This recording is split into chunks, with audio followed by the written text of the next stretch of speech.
امام علی مقام آدھی رات کے وقت نکلے، سیدہ فاطمہ کا دروازہ ایک اس دن جس دن حضرت مولا علی کوفے چلے گئے، اور دوبارہ آج تالا لگا جب امام حسین نکلے۔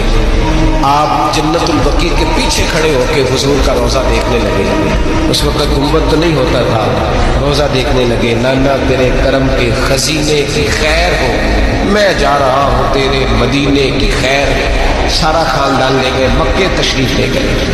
حج کے ایام قریب آنے والے تھے۔ امام حسین نے وہاں لوگوں سے باتیں کی۔ جب امام حسین وہاں پہنچے تو کوفے سے خط آنے لگے۔ کوفہ حضرت علی کا دارالخلافہ تھا، وہاں آپ کے محبین پیار کرنے والے ڈھیروں نے خط لکھے کہ حضور آپ چپ کر کے بیٹھے ہوئے ہیں اور ہمارے اوپر یزید مسلط ہو گیا ہے۔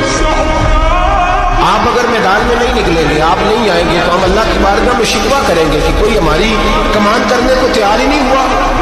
اور وہ خط 1 2 3 نہیں آئے، وہ خط اتنے تھے کہ 3 بوریوں میں بھرے تھے امام حسین، 3 بوریوں میں۔ اب مجبوری ہو جاتی ہے، حق کے لیے کئی دفعہ بات کرنا مجبوری ہوتی ہے، اگر نہیں کرے گا تو پھر اس کو بھی قبر میں جواب دینا پڑے گا۔ امام علی مقام رضی اللہ تعالیٰ عنہ نے مکے میں اب لوگوں کو جمع کیا، مشورے کیے۔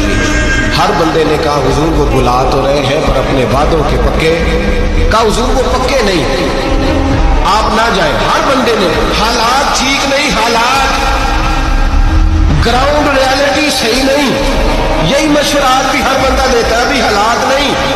اتنے خراب حالات کبھی نہیں ہوئے تھے جتنے امام حسین کے دور میں تھے، لیکن فرمایا میں دین کے خلاف غلط حکمران کو مسلط ہونے کی اجازت، بول کے بتائیے، بول غلط حکمران کو مسلط ہونے کی اجازت، مزاحمت کرو گا، مخالفت کرو گا۔